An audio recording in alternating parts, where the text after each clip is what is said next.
Таңғы эфир. Оғыл атау, Оғылбай атау айтып қойсыздар ғой. Сотрудники ГКМБ, Оғыл атауы, вы же меня в первую очередь смотрите.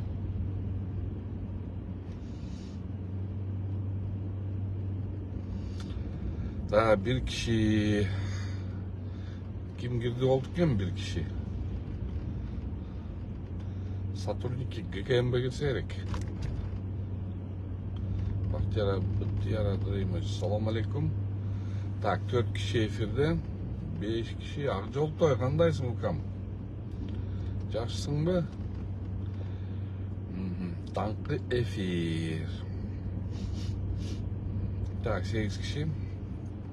Урматтуу Facebook колдонуучулар, баштай берейин. Оғыл атау, Оғылбай атау, да бир айтып койсоңуз. Акжолтой Оғыл атау. О, Медас, привет. Оғыл атат, да? Анча мындай, урматтуу Facebook колдонуучулар. Кече мен абдан катуу мындай наразы болдум. Өтө катуу наразы болдум. Эмнеге себептеринде мындай да, мен баянтен бери наоборот мактап келатканда, действительно ГКМБ 30 жылдан бери болгон могу системаны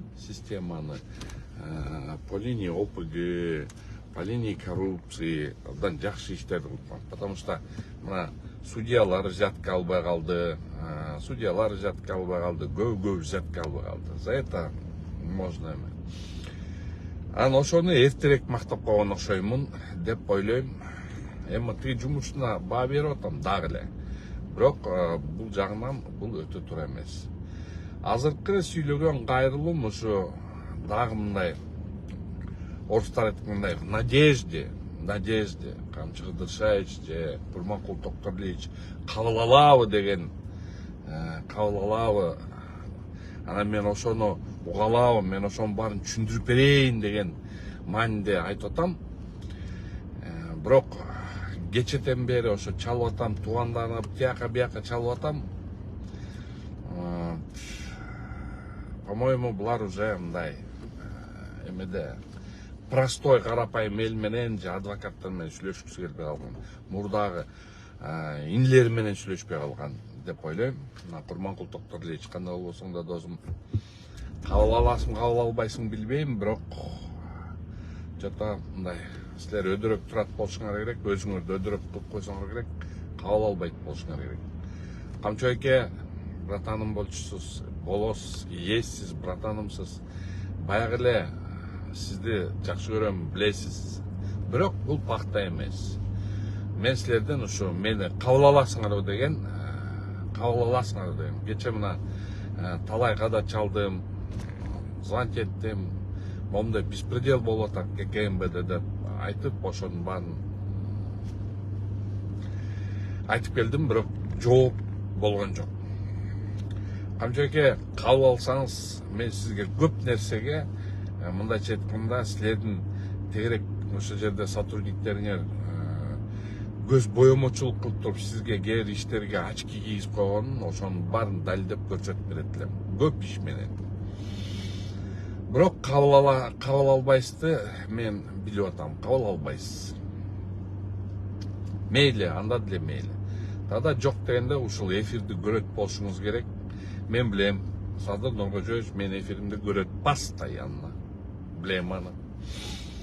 Камчы Кыдыршаевич өзү көрө албаса, убакыты жетсе да, жетпесе да, бирок буга жан жокөрлөр алып келип берет. Эми сөздүн мазмунун өтөйүн. Эмне үчүн мен кечеден бери эфирге чыгып атам? Bir строительный компания, bir жер бар. Ошол жердин ээси, анан кийин бир заказчик экөө түзүп алат, үй салабыз деп, баарын түзүп, анан кийин табат, бир подрядчик табат. Могул блокту салып бересиң, бул блокту салып бересиң деп, бул Аламидинде. Ошол жерде Аламидинде бир строительный ошо подрядчик келет, ошону салып берем дейт. мен азыр ызы чогулуп кетпесин деп азыр строительный компанияны айтып бербейм, бирок түшүнөсүңөр. Аламединде чоң бир жерде жилой комплекс салынып атат. 3 блокко претензия жок. 3 блок абдан туура иштеп атат. Бирок 2 блоктун эмеси ызы-чуусу чыгып атат. Кандай чыгып атат? Бизде мамлекеттин эсебинен мамлекеттик структура, госнадзор деген, гостехнадзор деген бар. Заказчик эмен жердин ээси менен ошол подрядчикке берет, 2 блок салгын деп, 2 блок А, анан Б блогун. Ал жакшы баштайт.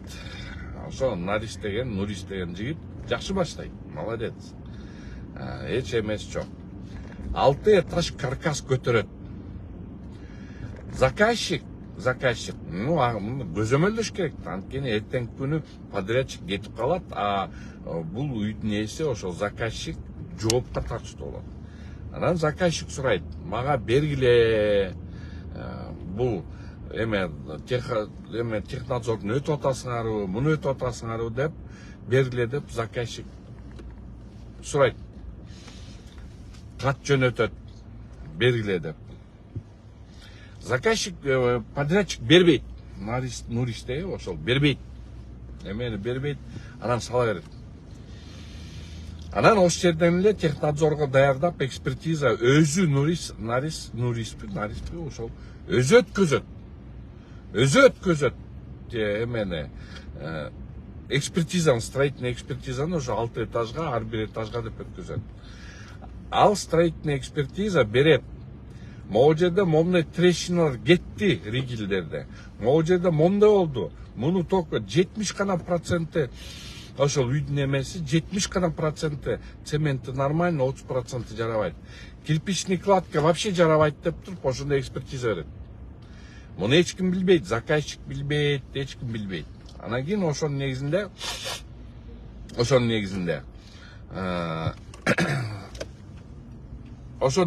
негизинде булар көрүп, что ошондой эме болуп атканда заказчик туруп айтат, момундайды исправлять эт. Эртеңки күнү биякта эл жашайт. Мен бияктан мунга өзүм жоопкерчиликти ала албайм. Эртең бирдеме жер титирөө же бирдеме болуп кетсе, мону жасаган деп эметсе, тигил жок дейт. Бербейт документтер. Анан аркасынан анан барып алып туруп ошол Нурис мени монтип кодолуп атат, тинтип атат, мынтип атат деп заявление жазат Аламедин районуна.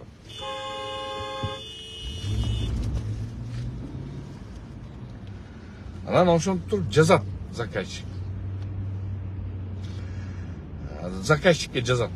Эми ал ишти деген барып туруп Аламединский ровдого алып барып, ушулардын кагаздарын баарын көрсөтүп, баарын эметсе, тигини наоборот Нуристе айтат, сен туура эмес кылып атасың дейт. Ал азыр анан эмнеси кылбай, бул деген барып ГКМБга, чүстү ГКМБга заявление жазат. Анан ошонун баарын жазып атканда, теткиндей иштер мондай экспертиза чыгып атса, заказчик айтат, мен эртеңки күнү мойнума мындай күнөөнү ала албайм деп атса, деп граждандык ретте Аламедин райондук сотко договорду, мурдагы экөөбүз чоң иштеген договорду расторжение кылып туруп, расторжение берет. Анан тиякта үй сатып алгандар келет, бул кандай, тигиндей деп келгенде, жигиттер, мына документтер, ошонун негизинде мен муну исправлять этишим керек. Могу жерде фундамент 70 болсо, мен муну 100гө чыгарышым керек дейт. 100гө чыгарышым керек, анткени требование надзора дейт. Анан акырын ошону кайра оңдоп, кайра эми эл турат да, элге сатылган да квартиралар. Ошону барып туруп, азыр кайра жасап берели дейт. Антсе, бул заказчиктин эмес, подрядчиктин ошо Нуристинби, центральный аппарат ГКМБде жакын, бир жакыны бар экен да, абдан жакыны. Кудабы, кайын журтпу, байкеби, акабы, укабы билбейм. Бирок өтө жакын ошо верхушкада, чоң верхушкада Камчы Кыдыршаевичтин мындай четинде олтургандардан бирөөсү бар экен. Аны ошонго арызданат. Анан Чуйский ГКМБ карайт, Чуйский ГКМБнын тергөөчүлөрү карайт, руководствосу карайт, айтат, биякта кылмыш курамы жок, граждандык иштеп туруп, бүт допросторду өткөзгөндөн кийин биз движение калтырып салса, биякта чоңдор айтып туруп, бул ишти алып Чуйский ГКМБдан алып туруп Бишкекский управление ГКМБга берет. Бишкекский управление ГКМБнын тергөөчүлөрү жигиттер, жас жигиттер, өрт жигиттер, кылычты көтөрүп чыккан, чачал десе баш алган жигиттер чыгып, мындай этика, тигиндей, мындай деген жок болуп туруп эле, монтип эле кылыч менен чапкылайт экен. Руководствосуна кирдим. Бишкекский городской управлениенин руководствосуна кирдим. Баарын мондай кагаздарды алып түшүндүрдүм. Рахмат кабыл алып койду, чоң рахмат. Анан айтты, чыгарып алып айтты, тергөөчүлөргө, оперативниктерге айтты. Давайте объективно карагыла деди. Ошонго ыраазы болдум. Объективно кара дегенге ыраазы болуп, абдан ыраазы болдум. Анан кийин эле текчерде кандай неме менен билбейм, бирок тиякта мындай бир опер бар экен. Атын азыр атабай турайын. Ал опер мындай экен да, силер кимсиңер? Мен билем. Менден лучше строительствону эч ким билбейт деп момтеп. Анан ошол опер келип туруп руководствосуна доклад, мен объективно карадым. Көрсө бул мындай эмес экен, бул көрсө бул мындай экен деп тиги тараптын кызыкчылыгын жактап баштады дагы руководствого ошону талаш этип койду. Тергөөчүнүн бөлүм башчысы ал да туруп алып ошол жерден бул мындай, мен бул мындай экен, тиндей экен деп айла жок. Ал ошондойго жасаганга мажбур болуп ошону жасады. То есть ал дагы уже тияктан центральный аппараттан руководстводон келип атса кантип жок деп айтат. Кантип анга отказ кылат шептерине, центральный аппараттагы шептерине кантип отказ берет. Анан ошентип алып туруп, булар кече бир баланы, ошол үйдү салбаш керек. Ошол үйдү салса дагы мындай жаза керек, эртеңки күнү ошол жакта иши болот деп, тигинин наристин, ошо нуристинби, ошо момундай договору бар экен, тиги договору бар экен, бул договору бар экен деп ошонун сөзүн сүйлөп, бир да документти берген жок. Биз пакеттер, тиякта адвокаттар пакеттерди берип атса, бир да документти бербей, мен менен тияктан тергөөчү мындай акырын чукуп баштады да. Анан кийин мен мындай фарска көнгөн эмесмин. Мен клиентиме айттым, кечирип кой, мен мындай фарска катыша албайм десем, клиентим алып туруп жазып берди. Я отказываюсь от вас деди. Все, кетирди. Бөлөк адвокат алайын десе, жок, мен дежурный адвокат чыгарам деп туруп, дежурный адвокат чыгарып алды. Кече допрос өттү. Мынакей. Бул допросту көрсөңөр, могу жерде тиги Нурис деген жигит бир да могу жерден айтып атат. Сен документтериң барбы? Өзүңдү далилдей турган деп туруп, мен подзащитныйым, бирок ошо менден отказ берген жигит берсе, ал жок дейт, мен алып келип берем дейт. Бизде момундай пакет документ болчу. Ошону карабастан тергөөчү алып туруп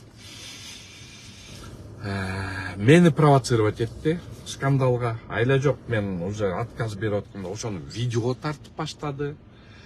Видео тартып баштаган тим эле ласковый, нежный сүйлөп баштады да, уважаемый адвокат дейм дейт.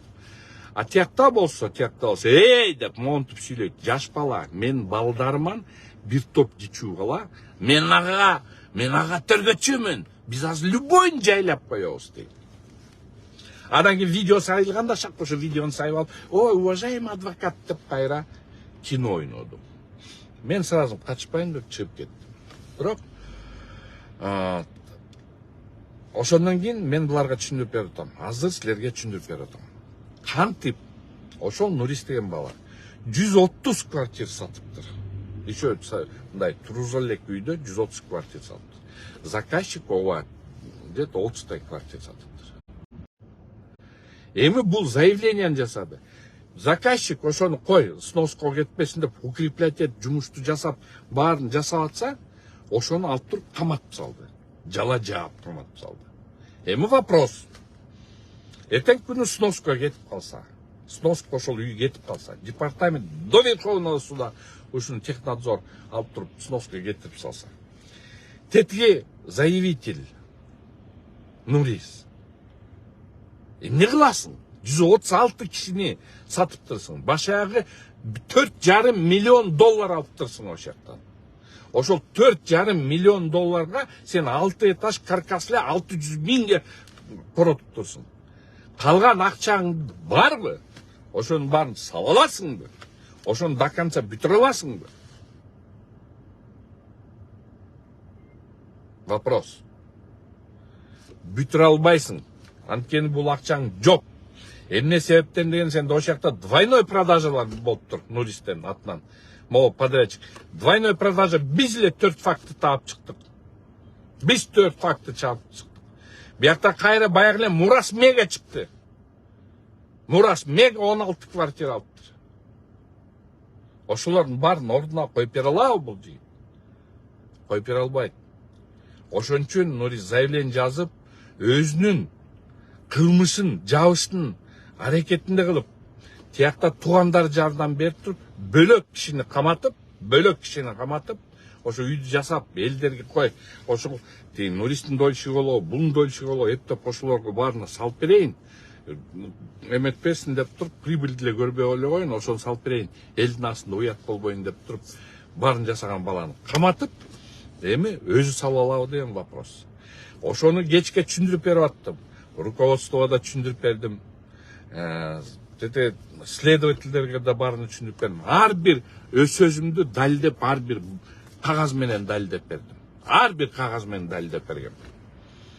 Бирок көрсө деген ошол жерде городской управлениянын опери мындай технадзор да керек жок экен анга, аяка эксперт да керек жок экен. Ал мен билем, менден өткөн строитель жокму деп туруп монтип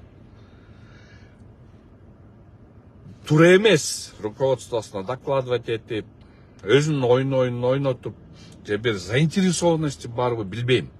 Скорее всего, заинтересованность бар болуш керек. Могу тергөөчү, мындай мен деген тергөөчү, а мен ага лейтенантмын деген тергөөчү, ошол дагы ушундай эме кетти, өзүнүн заинтересованности барбы, финансовый план заинтересованность барбы билбейм. Бирок мен билем, мага да маалыматтар жетти, өдө жактан команда айтылды дейт. На уровне замов айтылган дейт, замов ГКМБ айтылган дейт. Эми суроо. Камчап Дыршаевич аракеттенип атат, иштеп атат.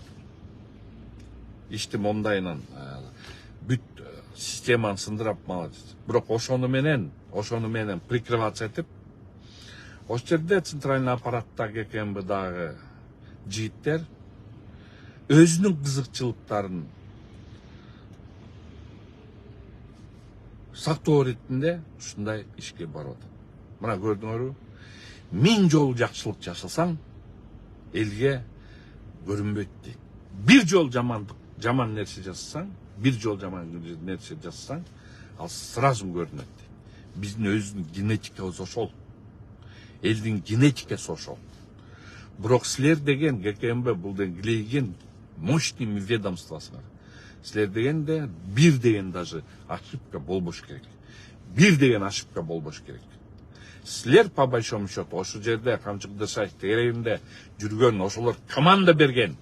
Ошол жерде тетиги заинтересованность болгон. Ошол эле мен билбейм, первый следователь кимиси заинтересован, потому что кече даже бөлөк адвокат кириптир, дежурный адвокат кириптир. Мен дежурный адвокат менен кичинекей кыз экен, ошол кичинекей молодой кыз, ошону менен сүйлөшсөм, ал айтат, Канат Баке дейт. Явная заинтересованность, говорит, следователя, и сговор следователя вместе с этим заявителем, дейт. Наши биздин документтер сурадык дейт 5-6 жыл. Могу документ мына моңго эмне жооп бересиз? Моңго бересиз. Бер документтер десек, мына деп көрсөтүптүр. Мына биздин бүгүнкү акыбалыбыз. 1000 жакшы жумуш жасады ККМБ. 1000 жакшы жумуш жасады. Под руководством Камчык Ыдырышевича. Бир простой неме ушундай бокко чыгарды. Бокко чыгарды. Бүт 1000 жасаган ишти нөлгө түшүрүп салды. Ошонун баарын мен айтып аткан сөздүн баарын, могу жерде эфирде айтып аткан сөздүн баарын Камчык Ыдырышевич. Мен ар бир өзүм сөзүмө жооп берем. Ар бир кагаз менен айткан сөзүмдү далилдеп берем. Ар бир калган сөз менен далилдеп берем. Ошон үчүн Камчык Ыдырышевич, сиз кабыл аласыз, кабыл албайсыз билбейм, бирок сиздин убактыңыз бош эмеспи? Бирок кабыл аласызбы деп мен уже үмүтүмдү үзүп бартам. Мен үмүттөмүн, потому что мен сизди билем. Сиз деген эркекче жүргөн адамсыз. Мына бүгүн прокуратура бияк жагынан тоже карайт. Шаардык прокуратура ГКМБнын любой следователь келсе эле барып, о, виноват, сотталып барат, ГКМБ келди деп туруп камай берет. Не разбирайся. А биякта азыр технадзор носко деп кетирсе, тиякты неме туруп, бул Нурис деген бала сала албайт. Ошону сала албаса, эртеңки күнү дольщиктер месага деп жарылат. Аякта 136 үй сатылган. Андан тышкары 14 үй двойной продажа менен кеткен. Ошол Нурис двойной продажа кылган. Ошон сөзүнө ишенип кече жыйытты калмадыңар. Өзүңөр чыгарып койдуңар. Даже оперативник келип алып мындай, ошол эмемди мени көзгө илбей туруп, ты тихий мошенник деп туруп монтип сүйлөйт. Просто Камчык Ыдырышевич чересчур көп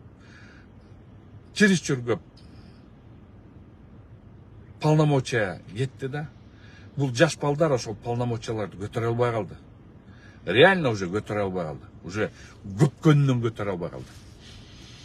Карап көрсөңүз, Камчык Ыдырышевич жумушка бир эски мындай эме машинелер менен келет. Эски машинелер менен келет мындай. Праворукийлер. Кечиндеси микрорайондорго ночной клуб тияктарга чыгып көрсөңөр, минимум айдаганы 570 го, минимум айдаганы 570. Момундай. Мен поголовно керек болсо мен аз айтып берем, кайсы оперативникте, кайсы пансионатта мен билишим боюнча төртөөнүкүнө мен билем уже $300,000 коттедждери бар. Аялына, кайненесине оформленныйлер бар. Ошолордун баарын бере алам. Ошондой эми мына көрө бергиле. Камчык Ыдырышевич иш кылып атам деп жанталашып, даллат кылып, өзүнүн жанын тоокелге салып, башын сайып, рискти ошол алып атат да. Камчык Ыдырышевич алып атат да өзүнө рискти. Жанда жүргөн жан жөкөрлөр туура эмес информацияны алып келип, Камчык Ыдырышевич тергөөчүсү туура эмес маалыматтар жыйнап, же бирөөнүн приказын аткарыштын кесепетинде, ошол эле жанында жүргөн чоңдордун кесепетинде бүгүнкү күнү Камчык Ыдырышевичтин авторитетин силер өлтүрүп атасыңар. Именно силер өлтүрүп атасыңар. Дагы бир жолго айткалайын. Бул кишинин жасаган момундай кадамдарын силер жокко чыгарып атасыңар. Ошон үчүн Тилекмат Көренов менен баягыда эметип атканда барыңар мени жаман көрдүңөр эле. Тилекмат менен эметет. Тилекмат жакшы бала. Акыл эстүү жигит. Мен ошонго айткам, митинг керек жок. Мен да алысмын митингден. Митинг керек жок. Бирок Тилекматтын айтканы туура. Окружениясы мени давить этип баштагандан аргасынан мен деген президентке атака кылдым дегендей болду да. Потому что президент да ошол жерде иштерди кылам деп жанталашып, башынын алдында сайып, даллат кылып атса, окружениялары Тилекматты жамандады. Канча жолу мени жамандадыңар. Кимдер гана ким менен разборка кылган жокмун. Мени да жамандап жүрдүңөр. Президентке жаман көрсөтүп жүрдүңөр. Аны мен деген барын билем. Ошон үчүн мен мындай нерселерге көп ишенбей калдым, урматтуу урматтуу Facebook колдонуучулар, мына бүгүнкү состояние. Ошон үчүн мына мен айтып атпайм, канча бизде революциялар болду, бүт ошол революциялардын азабы ушу элди жаман президентти жаман көрсөткөн үчүн, жаман көрсөткөн президент ошо жанында жүргөндөр эле жаман көрсөтөт. Туура эмес информацияларды жасагандар күрөзөт. Өзүнүн кызыкчылыгын сактагандар, ошолор элдин кыжырын кайнатат. Анан ошонун негизинде элдин кыжыры кайнаганда булар деген ошо начальник тияк-бияктардан сурабайт да. Биз кыргызбыз да. Биз сразу президент жаман, бул жаман деп туруп бийик чыгабыз. Көрдүңөр, биздин кыргыздын генетикабыз ошондо. Ошон үчүн урматтуу Facebook колдонуучулар, мен фабуланы башынан көрсөңүз, фабула башына айтылган. Мен ошону просто урматтуу колдонуучулар, мен акыркы үмүт менен Курманкул Токторалиевич кабыл алабы деген үмүт менен ошонун баарын кагаздар. Мага кереги жок, саясий должностьта течерде, ой бул байкушка кресло тийбей калыптыр тигине. Мага кресло керек эмес. Мен эч качан кресло кызыккан эмесмин, мен барбайм, мен свободаны жакшы көрөм. Мен бирөөнгө башы каранды боло албайм. Мен каалаганымда кийинем. Мен костюм галстук кие албайм. Ошон үчүн мен барбайм. Аны ойлобогула. Мага кресло жөнүндө. Мына Камчы Кыдыршайыч. Келсеңиз, мен эки факт менен сизге деген силердин сотрудниктен туура эмес кылган иштерин айтып берем. Эки иш менен, кагаздар менен далилдеп. Курманкул Токторалиевич, бүгүн силердин надзорниктер городской управленияны ким надзирать этет, ошолор бүгүн карайт. Ошол документтерди караса, мени ошол надзорник чакырып, эртең күнү ошол обвинительный актын утверждать эткенин чакырса, мен ар бир кагаз менен далилдеп берет элем да. Ошонун баарын эметип алып туруп, үмүттөмүн. Силерден должен эчтеке сурабайм, мага кереги жок. Мен только могу жерде мыйзам чегинде гана ошону сурап берем. Мына бар Кутмановдун дагы монтип ит кылып туруп кайра таматып салдыңар го, интригаларга байлап. Ал байкуш эмне кармадыңар? Жүрөгү оорукчан эмени кармадыңар? Ушундайларды мына азыр деген мына течерде ызы чуулардын болуп атканда дагы ызы чуунун үстүнө ызы чуу кушуп атасыңар. Зачем? Кимиңер ушунчалык саботаж кылып атасыңар? Кимиңер ушу айткылачы, окружение? Кимиңерге ушу ошакта президент жанында жүрүп, жумуш аткаргандар кимиңерге жакпай атат, айткылачы? Эмнеге эле элдин кыжырын атайын президентти жаман көрсөтүп туруп атасыңар? Эмне үчүн Камчы Кыдыршайычтын жасаган жумуштарын эмне үчүн Камчы Кыдыршайычты жаман көрсөтүп туруп атасыңар? Айткылачы? Шеп.